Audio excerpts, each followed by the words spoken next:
Hi, so welcome back to my channel, According to Kat. So today I just want to say thank you for all of you that subscribed recently. I really appreciate it. It's really helping my channel grow. And if you're new here, introduce yourself below. I'd love to know who you are. So what will we be making today? Well, let me just tell you, I'm so excited for this because I wanted to make this for the longest time. I have been watching people make these on YouTube videos. I've been scanning Pinterest. I love the tiered trays with Dollar Tree products. I just think it's such a cool concept. I want to decorate with it. I want to use it in my house. I love that whole farmhouse, shabby chic look to it. So I was really excited to make it, and I'm super excited to show you it and how I did it. So if you want to see how I made mine, stay tuned and let's get into the video. Okay, so the first thing you'll need are 2 pie plates. I got mine at Dollar Zone. You can get yours at Dollar Tree. I got a candle holder from my local thrift shop for $1. It is kind of like a frosted glass.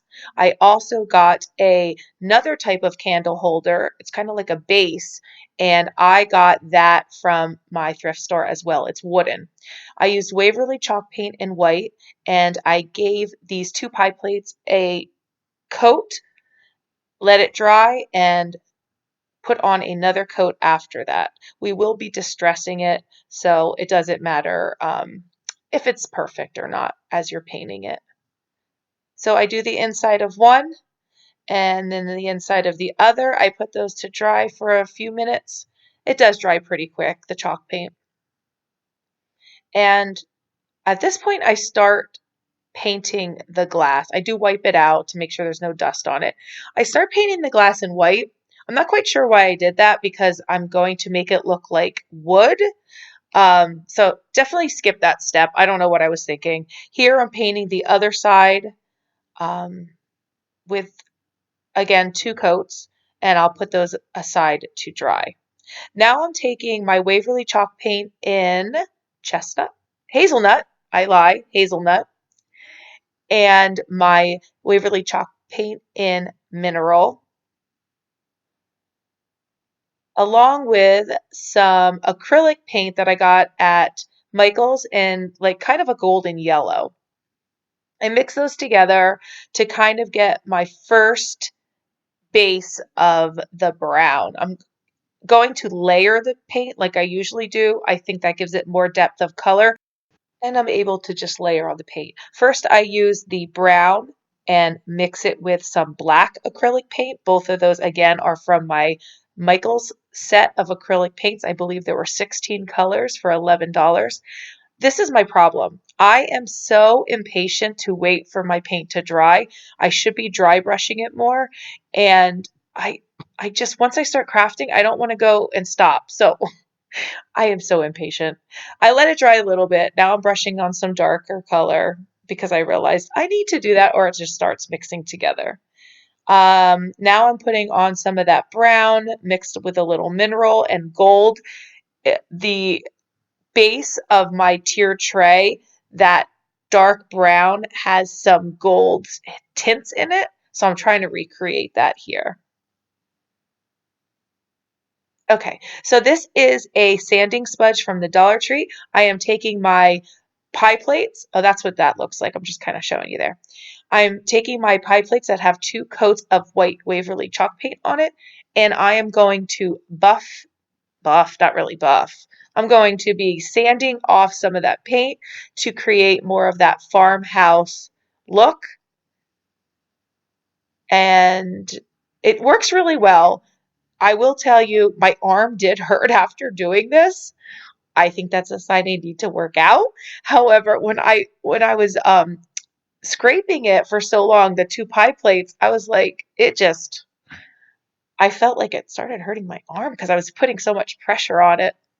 Again, make sure you get out all that dust, and I'm wiping it clean with a damp cloth so that it is not all powdery.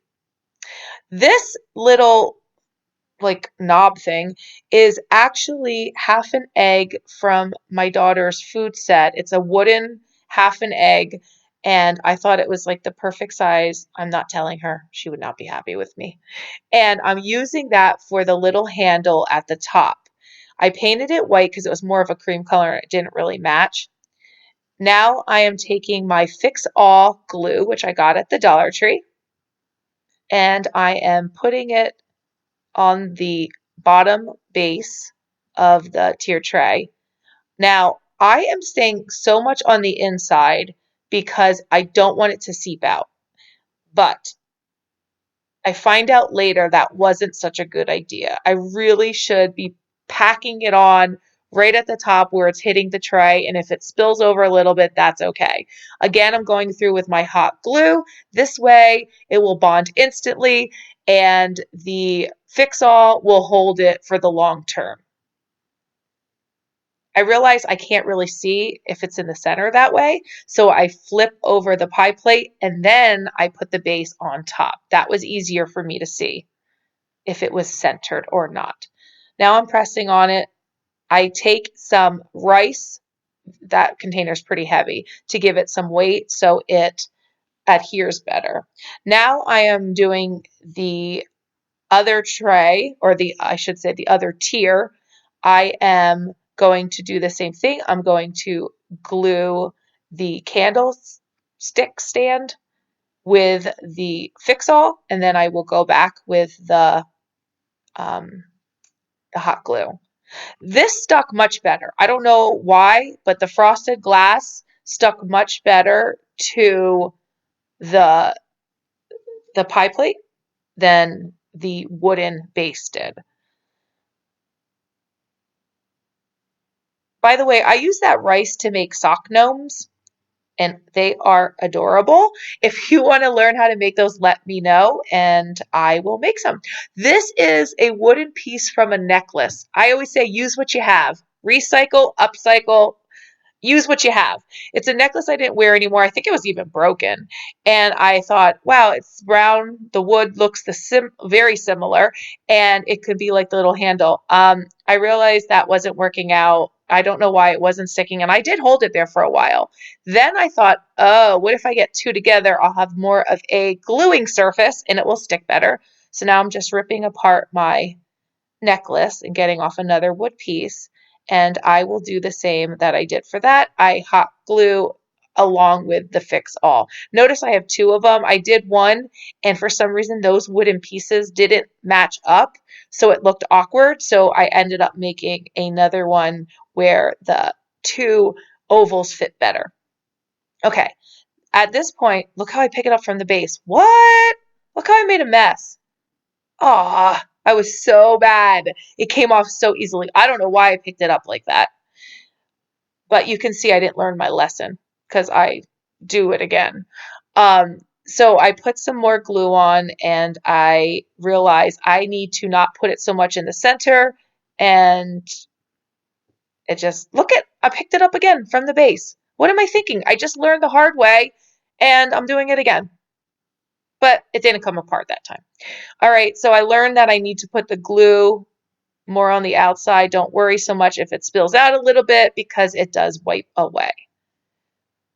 I like to put the smaller end on the bottom because you can fit more in the tray that way, if you understand what I mean, like the smaller end of the frosted glass. All right, now I'm pressing it all down, making sure that it's secure.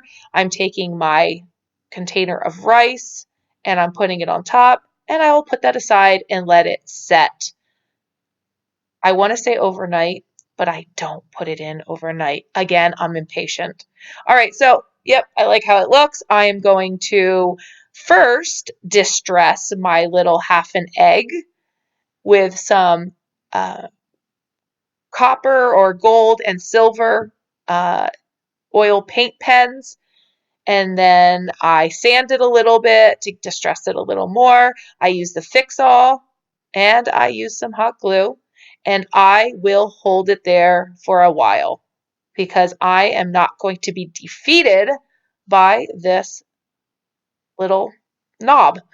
Now I'm taking a skewer and I'm taking off some of that glue that was seeping out, and it worked really well. I am fixalling it and hot gluing it. And those are words, yes, fixalling. All right, so I glue it on. Again, I'm going through with my skewer and I'm getting out the dried glue. And it does just peel right out. Okay, so I'm centering that a little bit. Looks a little off center, but I did my best. Now I'm taking my Vaseline, putting it on the Fix All glue cap. Make sure you do that also with your E6000. It will make sure your glue cap does not glue on to your container. This is from the Dollar Tree. It is a succulent. Make sure you cut the bottom off. I already did that, but I'm just pretending I am here showing you. I tricked you. No, I really didn't. Okay, so this is also from the Dollar Tree. It is one of their clips. It's a little bigger. So I put that towards the back and I take the little succulent and I put it towards the front. I love the Dollar Tree succulents. Also, the dollar area in Target has succulents as well. This is from the Dollar Tree. I keep it in its pot and I'll put it up above. My daughter likes those little succulents in the pot. She puts them in her dollhouse, her Barbie dollhouse, and they look like potted plants. Okay, so this is my final product. I love it so much. It was the tier tray I couldn't wait to make. That little wreath, that mini wreath you see, I made this and those painted books in an upcoming video. This is what I couldn't wait to make, and it did not disappoint. I love decorating with it, and I think it's so pretty. I might even make more because I loved it so much. Again, thank you so much for watching. Please remember to subscribe. I plan on uploading 2 videos a week and possibly even more in the summer when I'm off from school. Like this video, it lets me know that you would like more videos just like this one. I also want to thank you for all of your kind words that you had in my last video, the lavender trellis video. Thank you so much. It really inspires me to make more videos, and I just want to say thank you for everything. And as always, thanks for watching. Bye!